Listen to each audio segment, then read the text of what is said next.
Hi friends, welcomes to triple A kitchen. இன்றைக்கி நம்ம என்ன பார்க்க போகிறோம்னா, நம்ம கிச்சனில் சபரிமலை ஐயப்பருக்கு பிடிச்ச அரவணை பாயசம் பார்க்க போகிறோம். ஸோ அதுக்கு ஒரு சின்ன பேன் எடுத்துகிட்டு அதில் 2 ஸ்பூன் நெய் ஊற்றி தேங்காவை நல்லா சின்ன சின்னதாக சில்லாக, அதாவது பத்தையாக எடுத்து வெட்டுவோம்னு சொல்லுவாங்களோ அது மாதிரி பத்தையாக எடுத்து சின்ன சின்னதாக வெட்டி அதை நல்லா கோல்டன் ப்ரௌன். ஸோ இந்த தேங்காய் தான் வந்து அந்த அரவணை பாயசம் கொஞ்சம் ஹைலைட்டு. ஸோ அதனால் நல்லா கோல்டன் ப்ரௌனாக ஃப்ரை பண்ணி எடுத்துகிட்டு அதே பேனில் கொஞ்சம் முந்திரியும் போட்டு நல்லா கோல்டன் ப்ரௌனாக ஃப்ரை பண்ணி எடுத்துக்கோங்க.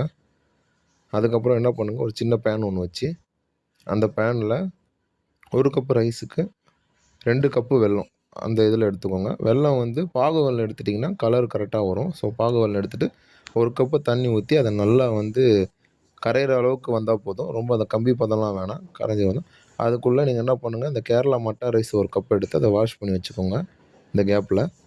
அதுக்கப்புறம் அது நல்லா மெல்ட் ஆனதுக்கப்புறம் ஸ்டவ் ஆஃப் பண்ணிவிட்டு அதை நல்லா ஃபில்ட்ரு பண்ணிக்கோங்க. அதில் வந்து நிறைய டஸ்ட் பார்ட்டிகல்ஸ் இருக்கும். ஸோ அதை நல்லா ஃபில்ட்ரு பண்ணி எடுத்துக்கோங்க.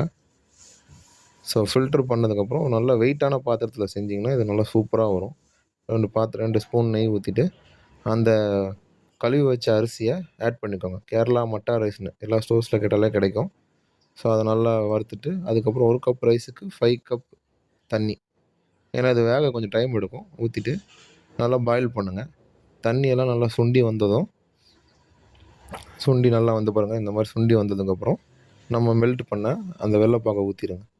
வெள்ளைப்பாகை ஊற்றிட்டு சுக்கு பொடி 1 ஸ்பூன் போடுங்க. சூப்பராக இருக்கும் ஃப்ளேவர். ஏலக்காய்லாம் தேவையில்லை, சுக்கு பொடியே போதும்.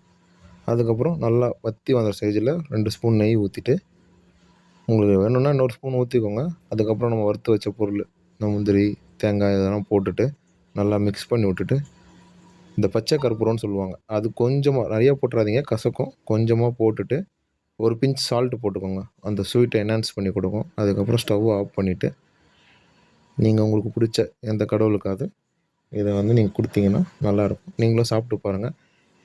இதே வீட்டில் பண்ணி பார்த்துட்டு டேஸ்ட் எப்படி இருக்குன்னு சொல்லுங்கள். இதே மாதிரி இன்னொரு வீடியோவுக்கு ட்ரிபிள் ஏ கிச்சன் சேனலை லைக், ஷேர் அண்ட் சப்ஸ்கிரைப் பண்ணுங்கள்.